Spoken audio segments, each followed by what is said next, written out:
2019 में अमेंडमेंट हुआ, आप पर केस दर्ज हुआ है या आप वकील साहब हो, कुछ चीजें आपको समझनी होंगी। जी बहुत काम का है, वीडियो को पूरा देखिए। 5 पॉइंट्स में 3, 5, 7 और 9 ये जो सेक्शंस उसमें लिखे हैं, जिसमें बताया गया है कि ये सेक्शंस क्या बोलते हैं, किस तरह से वो दोस्तों आज के अपने इस वीडियो में जो मैं बात करने वाला हूं, बात करूंगा पॉक्सो केस के बारे में, protection of children from sexual offences, जो कि एक्ट आया 2012 में, 2019 में अमेंडमेंट हुआ। इसके कई सारे सेक्शंस पर मैंने कई बार वीडियोस बनाई है, पर हमारे पास बहुत सारे जो सवाल आए पिछली मेरी वीडियोस में। देखो, आप जब पॉक्सो केस की बात करते हो, आप पर केस दर्ज हुआ है या आप वकील साहब हो, कुछ चीजें आपको समझनी होंगी, जिन चीजों को समझने के बाद ही पॉक्सो केस को आगे लेके जाया जाएगा। कि POCSO case normal rape case की तरह तो है नहीं, जो आप नॉर्मल रेप केस की तरह उसमें लड़ लें। रेप केस में क्या होता है, बर्डन ऑफ प्रूफ किस पर है, वो स्टेट पर है, या जिसने इल्जाम आप पर लगाया उसके ऊपर बर्डन ऑफ प्रूफ है।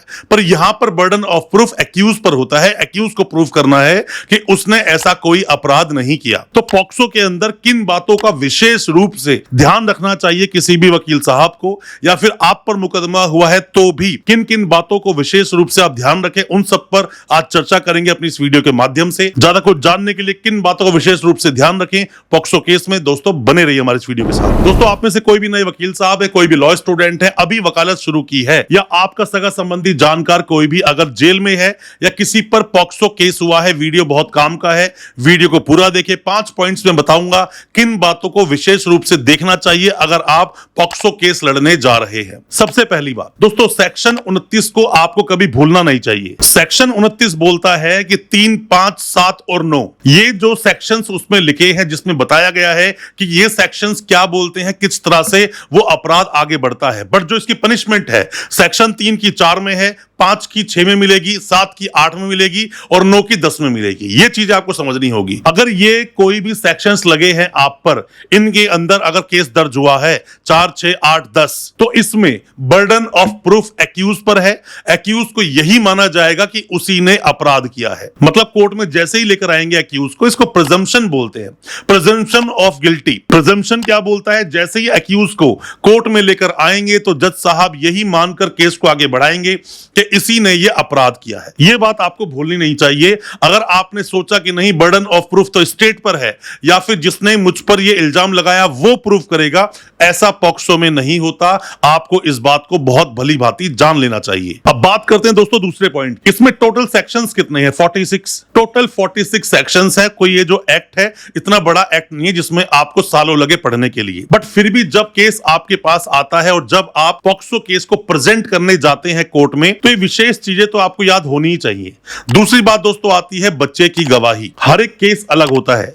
जिस केस में रिकवरी होती है तो रिकवरी मैटर करती है। पॉक्सो में रिकवरी जैसा कुछ नहीं, इंडिपेंडेंट विटनेस जैसे होते नहीं है, सिर्फ और सिर्फ होती है स्टेटमेंट। और उस स्टेटमेंट पे कितना भरोसा किया जाए, एफआईआर पर या फिर 164 के बयान पर कितना भरोसा किया जाए, यह सोचने का विषय है। इसीलिए सिर्फ बच्चे की गवाही के आधार पर लोगों को 20-20 साल तक की सजा हो जाती है, उम्र कैद तक की सजा हो जाती है। वो जो बच्चे की गवाही है, उसमें यह देखा जाता है कि गवाही कितनी ऑथेंटिक है, कितनी सही तरह से गवाही को दिया गया है, गवाही में कोई बदलाव तो नहीं हो रहा है, और क्या बच्चे पर जज साहब को ट्रस्ट करना चाहिए, क्या ऐसी गवाही दी गई है। अगर सिर्फ गवाही ही ऐसी स्ट्रॉन्ग दे दी जाए, बार बार जो सेम चीज है बताई जा रही है, इवन देखो 3 चीजें होंगी। पहले एफआईआर लॉन्च होगी, जरूरी नहीं छोटे बच्चे ने जाके अपने मुंह से बात बोली हो, उसकी मदर फादर भी वो एफआईआर लॉन्च करवा सकते हैं, या कोई भी सगा संबंधी जानकर कोई भी अननोन इंसान भी ऐसे में एफआईआर लॉन्च करा सकता है बच्चे के साथ,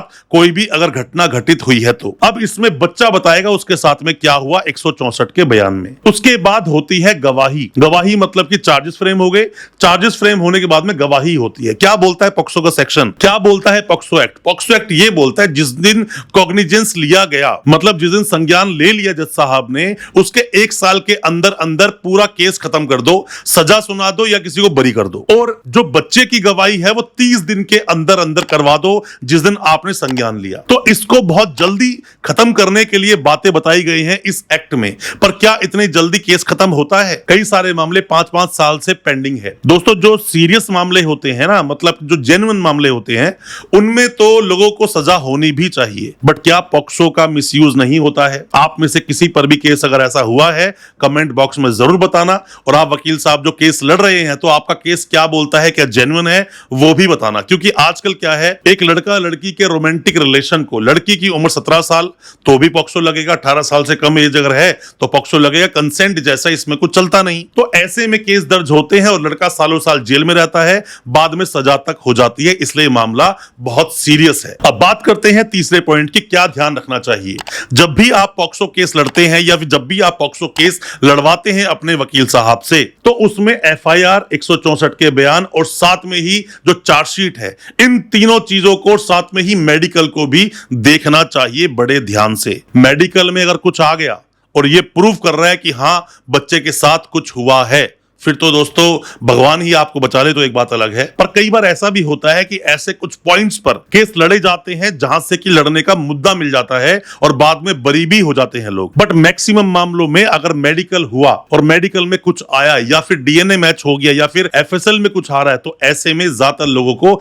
सजा होती है, उतना स्ट्रांगली केस को लड़ा नहीं जाता है। पॉक्सो जो केस होते हैं ये एक स्पेशल कोर्ट में लड़े जाते हैं। स्पेशल कोर्ट होता है जो बच्चों के लिए ही बनाया गया है, सारे मामले यही चल रहे होते हैं। और इस तरह के जो कोर्ट होते हैं, कोर्ट भी थोड़े स्ट्रिक्ट होते हैं, बार बार आपकी बात नहीं सुनते और बार बार आप गवाह को, मतलब बच्चे को, आप कोर्ट में बुला भी नहीं सकते। यह भी बहुत बड़ी एक विडंबना वाली बात है। तो ऐसे में एक एक पेपर को बहुत बारीकी से, बहुत ध्यान से पढ़ना बहुत जरूरी है। हमारे पास जब कोई केस आता है, जब मैं कोई केस फाइट करता हूं पॉक्सो का, मैं अपने स्टाफ को भी ये बात बोलता हूं कि एक एफआईआर को बार बार पढ़ो। पहली दूसरी बार पढ़ोगे तो इतना कुछ आपको समझ आएगा नहीं, बस आपको ऊपर ऊपर की बातें समझ आएगी।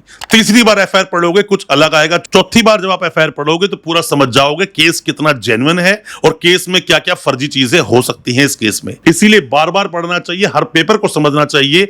एक भी पेपर अगर मिस होता है, फिर चाहे वो मेडिकल का हो, किसी भी स्टेटमेंट का हो, किसी के 161 के बयान का हो, ये सब चीजें आपके केस को डुबा सकती हैं। सेक्शन 4 और सेक्शन 6 बहुत ही सीरियस सेक्शन है। इतना आसान नहीं है पॉक्सो केस को लड़ना, इसीलिए लोगों को सजा होती है। फिर आप हाई कोर्ट अपील लगाते हो, अपील डिसमिस होती है, फिर सुप्रीम कोर्ट जाते हो। इतनी लंबी सालों तक लड़ाई लड़ने से अच्छा है कि आप इस केस को बहुत अच्छे से प्रेजेंट करके अपने ट्रायल कोर्ट से ही बरी हो जाए। अब दोस्तों बात आती है चौथे पॉइंट में मेडिकल की। मेडिकल होता है बच्चे का, लड़के का भी मेडिकल होता है। लड़के का होता है पोटेंसी टेस्ट, लड़की का होता है बाकी का मेडिकल, कहीं बच्चे के साथ कुछ हुआ तो नहीं। सिर्फ खरोच आने से भी, देखो मेडिकल जो होता है ना, उसको पढ़ने में देखना पड़ता है। रैप्चर्ड, जो हाइमन रैप्चर्ड होता है, और भी कई सारी मतलब चीजें हैं। जब भी डिटेल में वीडियो बनाऊंगा मेडिकल पे तो हम उस पर बात करेंगे। ये सब चीज देखी जाती है कि अगर बच्चे के साथ में ऐसा कुछ हुआ है तो ऑब्वियसली बात है कुछ इंजरीज होंगी, वो सब देखी जाती है। कई बार मेडिकल में बच्चा बोलता है कि मैं मेडिकल नहीं कराना चाहता, ये भी होता है। मेडिकल कराया और कुछ नहीं आया, आप सोचते मेडिकल में तो कुछ है ही नहीं, मतलब हमारे केस में तो कुछ होगा नहीं, हम तो बरी हो जाएंगे। ऐसा नहीं है। मैंने अभी आपको बताया कि बच्चे की स्टेटमेंट, बाद में उसकी मदर की, फादर की स्टेटमेंट, टीचर को बुलाया जाता है, सब डॉक्टर्स आते हैं,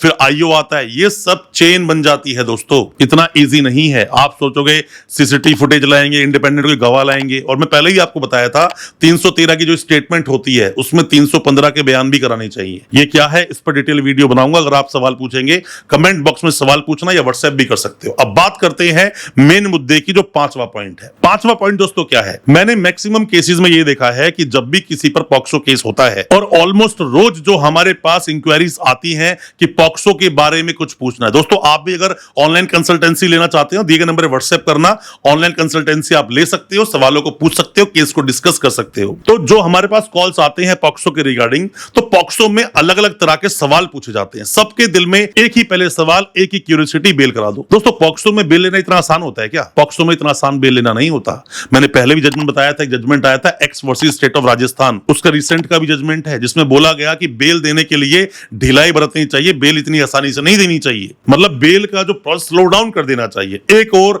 अपने देश का कानून बोलता है bail is a rule and jail is exception. दूसरी तरफ जजमेंट ऐसा आता है जिसमें कि मर्डर जैसे केसेस में या डकैती जैसे केसेस में, रेप जैसे केसेस में बेल देने को स्लो डाउन कर देना चाहिए। तो ये भी आपको समझना चाहिए, सिर्फ बेल नहीं, ट्रायल को मजबूत करो वरना सजा हो जाएगी। पेन किलर खाकर दर्द से निजात पा सकते हो पर नासूर बन जाएगा सजा हो गई तो आपको बेल के साथ साथ अपने ट्रायल को मजबूत करना है। दिल्ली में हम केस लड़ते हैं और जब भी कोर्ट्स में हम केस लड़ने जाते हैं हम देख रहे होते हैं कि बेल पर बहुत फोकस है, ट्रायल पर फोकस नहीं है। ट्रायल पर बेल फोकस करो ताकि बरी हो सको, वरना तो सालों साल की सजा काट के ही बाहर निकलोगे। उम्मीद करता हूं दोस्तों आज का हमारा वीडियो आपको समझ आया होगा, अच्छा लगा होगा। जो भी किसी भी तरह के सवाल आपके दिल में है कमेंट बॉक्स में सवाल पूछें। अच्छा लगा हो आज का वीडियो, चैनल को सब्सक्राइब करना बिल्कुल ना भूलें, साथ में लगा बेल आइकन जरूर दबा दें ताकि इसी तरह की लीगल अवेयरनेस की वीडियोस दोस्तों आप तक पहुंच सके सबसे पहले। बहुत बहुत शुक्रिया दोस्तों, धन्यवाद हमारे इस वीडियो के साथ बने रहने के लिए।